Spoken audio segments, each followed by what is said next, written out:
नमस्कार मैत्रिणींनो, आज आपण बनवणार आहोत आचारी स्टाईल पंक्तीत मिळतो तसा खमंग, सुगंधी आणि मसालेदार असा मसाले भात. लग्न समारंभ, मुंज, सत्यनारायण पूजा किंवा कोणतीही खास पंगत असेल तर हा मसाले भात प्रत्येकाच्या आवडीचा असतो. आचारी मसाल्यांचा खास स्वाद, भरपूर भाज्या आणि परफेक्ट मसाल्यांमुळे हा भात इतका चविष्ट बनतो की एकदा खाल्ल्यावर पुन्हा पुन्हा खावासा वाटतो. एकदा हा आचारी स्टाईल मसाले भात खाल्लात तर लग्नाच्या पंक्तीची आठवण नक्कीच येईल. तर हा मसाले भात बनवण्यासाठी मी एक कढई घेतली आहे आणि ती कढई गरम झाल्यानंतर त्यामध्ये साधारण 4 चमचे सुकं खोबरं घेतलेलं आहे. त्याचसोबत 1 चमचा धने, शिवाय 2 चमचे जिरे, 10 ते 20 काळी मिरी, दालचिनी, 1 मसाला वेलची आणि 3 ते 4 लवंग सुद्धा घेतल्यात.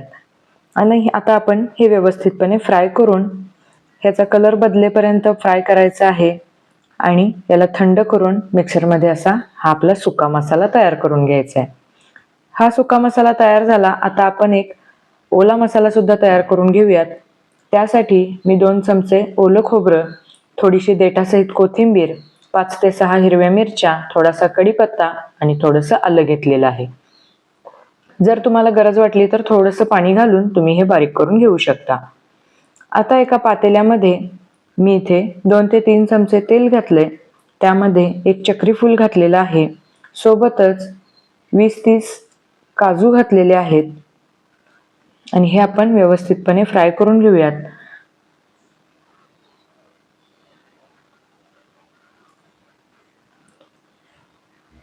इथे तुम्ही कलर बदलेपर्यंत थोडेसे हे काजू फ्राय करून घ्यायचे आहेत.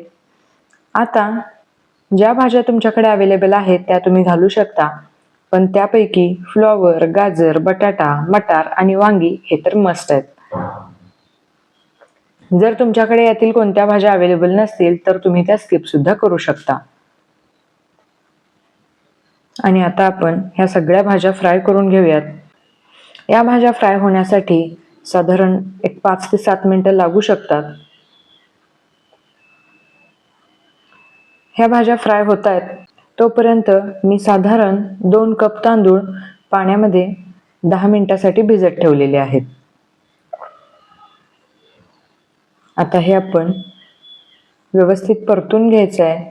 दर 1-2 मिनिटांनी आपण हे परतायचं आहे. कंटिन्यू परतायची गरज नाही. आणि आता हा जो आपण तांदूळ भिजवला होता तो गाळून घ्यायचा आहे आणि त्यातील पाणी निथळल्यानंतर हा तांदूळ यामध्ये घालायचा आहे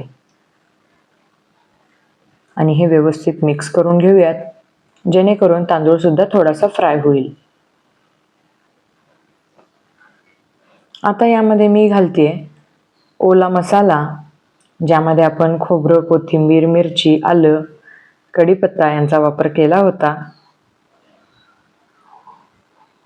यामुळे आपल्या या भाताला खूप छान चव येईल.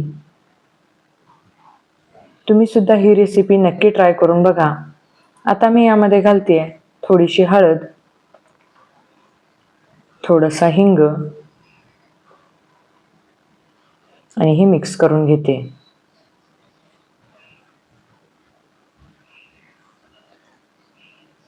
हा भात मिक्स करताना अगदी आपण तळापासून याला परतून घ्यायचा आहे, नाहीतर हा तळाला चिकटण्याची शक्यता असते. तर आता 2 कप तांदळासाठी मी साधारण 4 कप गरम पाणी घातलेलं आहे. जितका तुमचा तांदूळ असेल त्याच्या दुप्पट आपल्याला इथे पाणी वापरायचं आहे, पण लक्षात ठेवा गरम पाणीच वापरायचं आहे. आता मी यामध्ये घातले चवीनुसार मीठ आणि हे एकदा मी मिक्स करून घेते.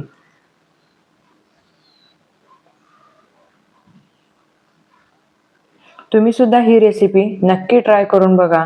एकदा जर ही रेसिपी तुम्ही बनवलीत ना तर पुन्हा पुन्हा नक्की बनवाल आणि प्रत्येक सणासुदीला हा भात तुम्ही नक्की ट्राय करू शकता. इतका हा खमंग होतो. आता त्यानंतर मी घातला इथे सुका मसाला आणि तोही मी मिक्स करून घेतलाय. आता आपण यामध्ये साधारण अर्धी ते पाऊण वाटी साईचं दही फेटून घातलेलं आहे आणि ते सुद्धा आपण मिक्स करणार आहोत.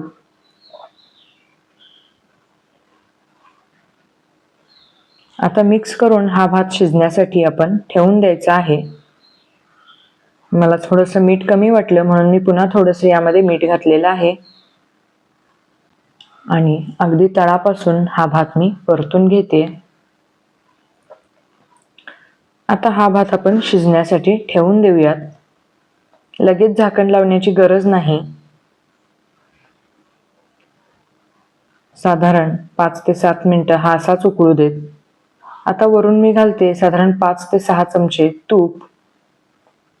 तुपामुळे भाताला खमंगपणा खूप छान येतो आणि हे सुद्धा आपण मिक्स करून घेणार आहोत. गॅसची आच मी मोठी ठेवली आहे आणि याला आपण मस्त अशा उकळ्या येऊ द्यायच्या आहेत. जेव्हा पाणी थोडंसं कमी होऊन आपल्याला वरती तांदळाची शीतं दिसायला लागतील तेव्हा आपण याला झाकण लावायचं आहे.